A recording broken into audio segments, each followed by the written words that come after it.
I really appreciate that he adjusted it for me. There we go. How we doing in New York? I'm 25 and 5'3", so going out's kind of interesting.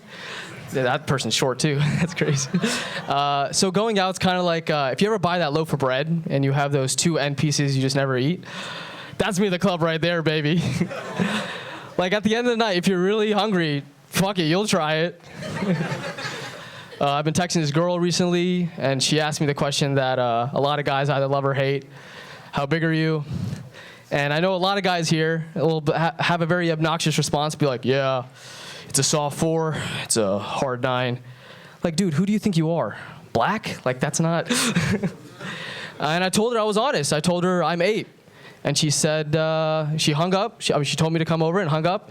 I'm just surprised she could convert centimeters that quick. Nah, it's bigger than that, I promise. So I said, fuck that. And I joined a singles run club. You know, I want to get in the best shape of my life.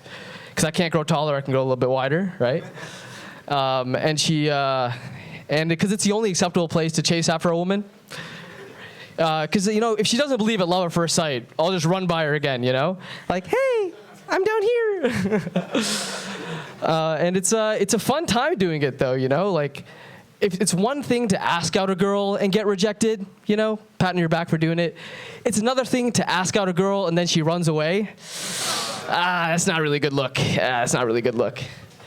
And I feel like every time I try to talk to someone or get to know someone, they're also always asking me ridiculous questions like, who are you? What are you doing here? How'd you get in my apartment? Like ridiculous, ridiculous questions. Because back in the day, it was so easy. My parents were arranged, as you can probably tell, you racists. And for them, it was easy, you know? Like, you'd meet your wife, she'd meet your parents, and 3 days later, after one big marriage ceremony, then she'd find out your dick game is trash. But I grew up in a pretty religious family. I'm brown, I'm sick, but I went to Catholic school my whole life, which makes as much sense as a bald guy wearing a do-rag. But needless to say, I was very, she got a white, she's definitely white. But needless to say, I was pretty God-fearing, you know? Like every sacred text I read said that God will smite his wicked children. And I don't know if you guys know this, but God is a brown immigrant mother named Sandeep. She is definitely not your friend. Like she will give you something to cry about. She brought you into this world and can very, very easily take you out. Exactly, right there, he knows.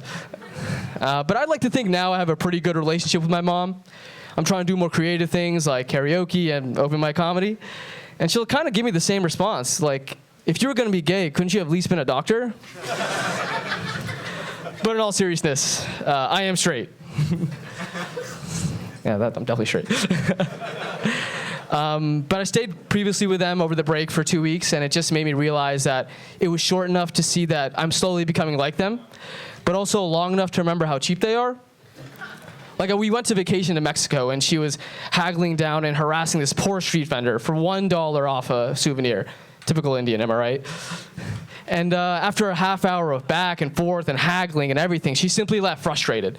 And me, being a superior, logical man, went up to her saying, like, just give her the extra $1. It's nothing. Like, it's nothing to us. It's everything to her. And she told me that's how they win. Like we're in some fucking war against the Mexican economy. And yeah, it was kind of ridiculous. And I remember we came into her country to buy her goods, and now suddenly she's the enemy? Like, who are we, the pilgrims? Like, but I really do feel like I am becoming like them. You know, I'm trying to raise my dog the same way they raised me. It's not that was the joke. You know, I'm instilling discipline, you know, cultivating respect, beating the shit out of him if he keeps the lights on. These Con Edison bills are way too expensive.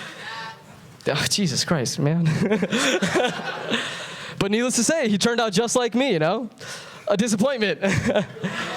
Because he knows only 3 tricks: sit, paw, and bark at minorities. And I didn't even teach him how to sit, so I don't know where he got that one from.